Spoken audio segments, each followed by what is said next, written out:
નમસ્કાર દર્શક મિત્રો, એડી ન્યૂઝમાં હું છું આપની સાથે આરડી વાઘેલા। જોઈએ આજના મહત્વના સમાચાર।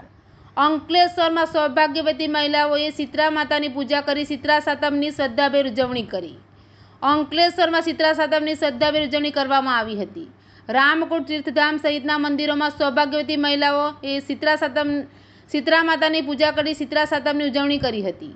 શ્રાવણ વદ સાતમનો તહેવાર શીતળા સાતમ તરીકે ઉજવવામાં આવે છે અને શ્રદ્ધાધારી બહેનો પૂજા કર્મ અને પૂજાનું મહત્વ સાચા અર્થમાં સમજીને જે બહેનો પૂજા વિધિ કરે છે તેમના પર આદ્યશક્તિ શીતળા માતા અતિ પ્રસન્ન થાય છે। ત્યારે આજે શીતળા સાતમના દિવસે મહિલાઓ ચૂલો ઠારી પૂજન અર્ચન કરવાની પરંપરાને નિભાવે છે। રાંધાછઠના દિવસે રસોઈ કરી સાતમના પર્વે ચૂલાની પૂજા કરી આજના દિવસે કોઈ પણ ગરમ ખાદ્ય સામગ્રી બનાવાતી નથી અને સાતમના દિવસે પરિવારની ગૃહિણીઓ દ્વારા તૈયાર કરેલી ઠંડી રસોઈ જમવાની હોય છે।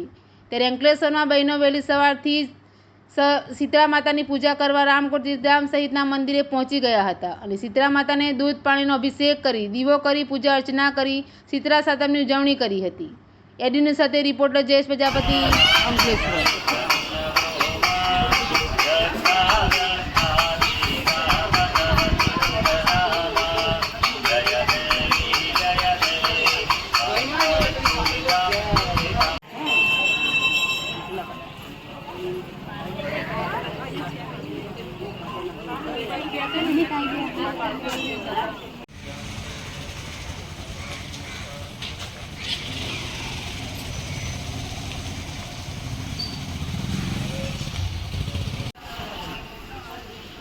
अभिरंच गुलालंच चौवा चंदनमेव च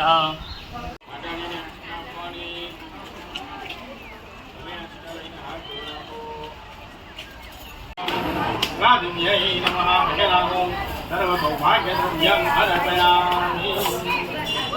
व्याकुंठोजाय तम्मा माताजीने पाणी चढ़ाओ धूपम दीपम नैवेद्यं नमः। पाणी મૂકવાનું લેવા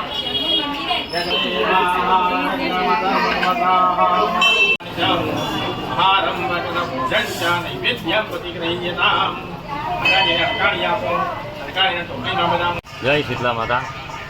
પ્રાચીન કાળથી આ શીતલા માતાનું વ્રત અહીંયા રામકુંડની પવિત્ર ભૂમિ ઉપર થઈ રહ્યું છે અને શીતલા માતાની પૂજા કરવાથી દરેકના જીવનની અંદર રોગ, દોષ, તાપ અને શોકનું નિવારણ થાય છે।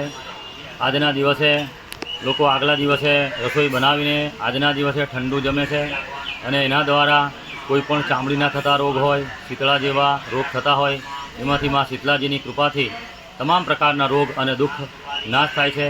આ પવિત્ર રામકુંડની ભૂમિ ઉપર ભગવાન ક્ષિપ્રા ગણપતિનું મંદિર પણ છે અને ભગવાન માંડવેશ્વર મહાદેવની આ પવિત્ર ભૂમિ અને રામકુંડ જેવા પવિત્ર તીર્થની અંદર લોકો સ્નાન કરીને દિવ્યતાની અનુભૂતિ કરે છે અને પોતાના બાળ બચ્ચાઓને સુખી રાખવા માટે એક શીતલા માતાનું આ બહેનો દ્વારા વ્રત થાય છે। જય શીતલા માતા।